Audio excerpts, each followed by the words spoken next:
Hey, this is Joel Hoekstra of Whitesnake, and that just happened.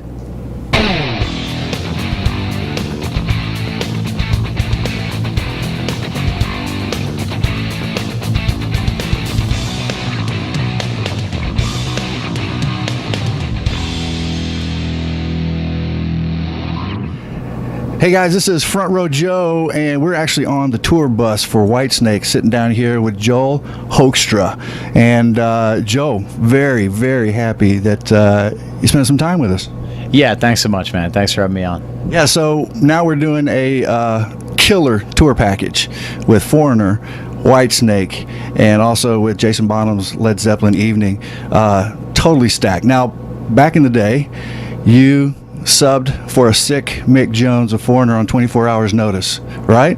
If that happened again during this tour, you think you could fill in? You have to go through it again and have a heart attack again, but yeah, probably, sure. Yeah. So certainly a busy man. Now you're with Cher, you're playing for Whitesnake, also with Trans-Siberian Orchestra. Does that leave any time for Joe Hoekstra's 13 follow-up album? Well, it leaves time for it, but I don't think it's going to happen. Just we can't get together in terms of like the terms for it and make it happen. So, not looking like it, but I have a few other projects in the works, and so always creative stuff happening, always music happening. So fear not. Good. Fans will be happy to hear that for sure. And let's see, speaking of Cher, if we could do a little compare and contrast, best hair between Cher and David Coverdale? I don't even know what Cher's real hair is. I see her in so many different wigs during the course of the show that, I don't know, man. I don't want to go there. All right. What about most rhinestones in a stage wardrobe, Cher or David Coverdale? I don't know about that either, man. Cher changes outfits like about every song or two as well. So it depends on which outfit you'd be referencing. So gotcha. And who has the most rabid fans? Is it Cher or Whitesnake? Well, that's two different types of fans, but yeah, hey, who knows? I mean, I'm sure each of them have their devoted following, so, I'm just lucky to be a part of it, man. Absolutely. And last but not least, best ass, Cher or David Coverdale? Man, really? Well, I'm heterosexual, so I'm going to go with Cher. How about that? That's the heterosexual default. I got you. You can see that on Blabbermouth tomorrow. Yeah. Not at all. So, Flesh and Blood, the new Whitesnake album. David Coverdale talked about the first time writing with Reb Beach, even though Reb's been a snake for 11 years. What was your involvement in the creating process and writing some of the songs? Yeah, I mean, I contributed riffs, so some of the songs I wrote all of the riffs, and others I just wrote sections of. So, obviously with David, when you're writing lyrics and vocal melodies are going to be his territory, so it's a little bit, different than like my writing on Dying to Live, where I kind of wrote everything. This is like contributing guitar stuff for him to sing over. So yeah, I mean, I did that. Like I said, some of it, like all of the music behind it, it was mine, and then others it's just a section. So I think I have about 8 or 9 co-writes or something like that on the music out of all of it. So yeah, good, decent amount. Yeah, right on, most certainly. And so, staying true to Whitesnake, but how do you incorporate Joel Hoekstra into the guitar playing?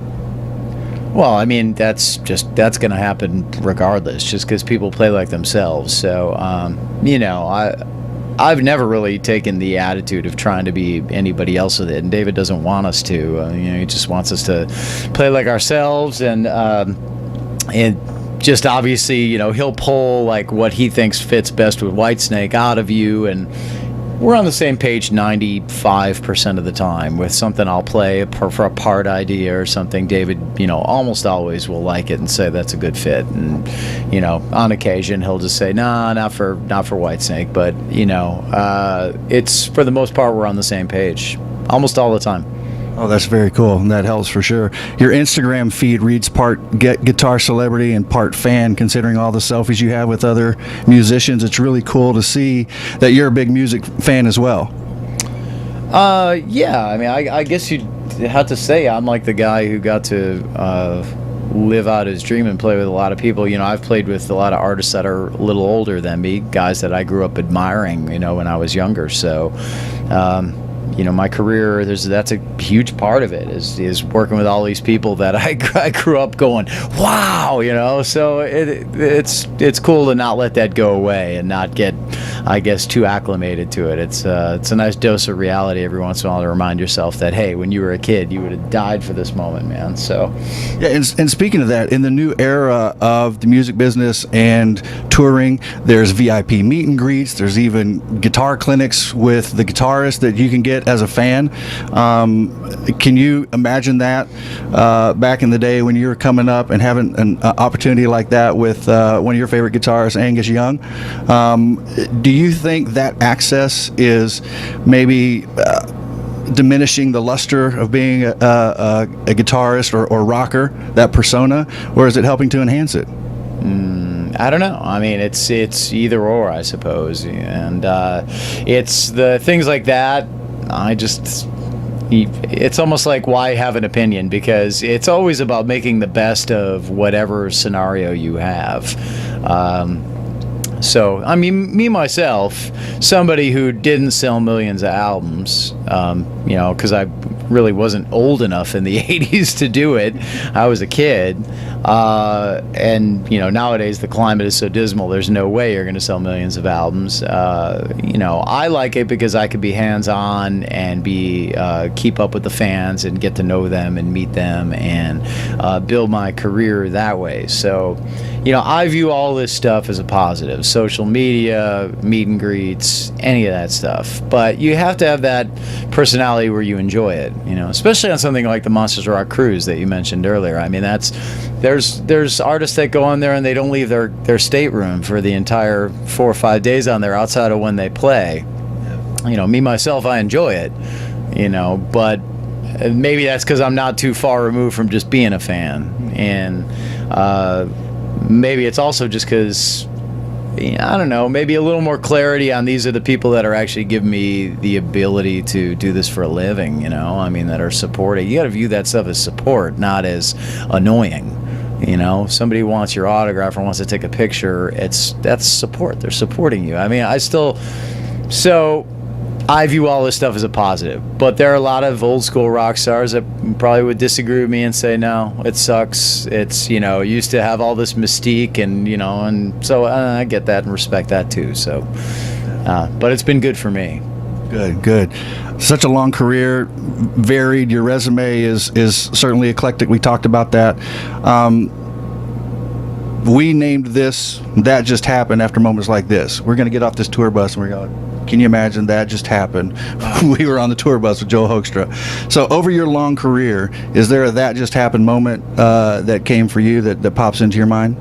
It's just been a bunch of them. It's been a series of, I always say it's baby steps, you don't go from like just practicing in your mom's basement to being in U2 or something like that, being in the biggest band in the world. It doesn't work that way. It's kind of like always a series of steps. So I'm grateful for the process, and philosophically, that's why you kind of got to break it down to like a day-to-day thing, and it's what you get done each day. It's about appreciating each day and trying to be productive each day and do the best you can each day.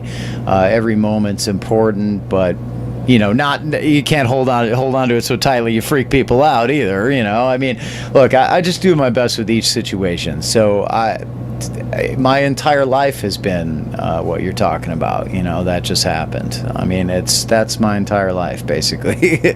I felt like, I mean, the area I grew up in, it was kind of cool. Like if you even traveled for a gig, like, wow, their band goes down to St. Louis and does a gig or whatever. So I mean, I look at all this stuff like none of this was supposed to happen, and the fact it does is, it's cheesy, but I really am living my dream. As a kid, when I picked up a guitar at the age of 11, I just loved it, and I never said officially like that, this is what I'm going to do for a living. I just never stopped playing, and it's worked out, and it's amazing. Yeah, and you preach hard work, so that seems to be a running element with you, is the hard work pays off. That is the key. I mean, that it really is what makes the difference, and it's sometimes you gotta try to take the emotion out of looking at what needs to happen in your life. People act on impulse and emotion all the time, all these weird patterns that we've created in our brains. And if you really just break it down sometimes and go, well, wait, if you want to do this, it's kind of simple, isn't it? If you want to be in good shape, you eat right and you hit the gym. But it's important to own it. I think people love to create in their own minds that they're victims of their circumstance and stuff like that. But I think we create the bulk of it. Now, sure, a truck could come around the corner and slam into us and off us. It happens. You're not entirely in control of your destiny, but I think a good chunk of it you are. Awesome. That's great. Great insight for sure from a man who's done it, and just like you said, living the dream. That's all we can hope for in our lives.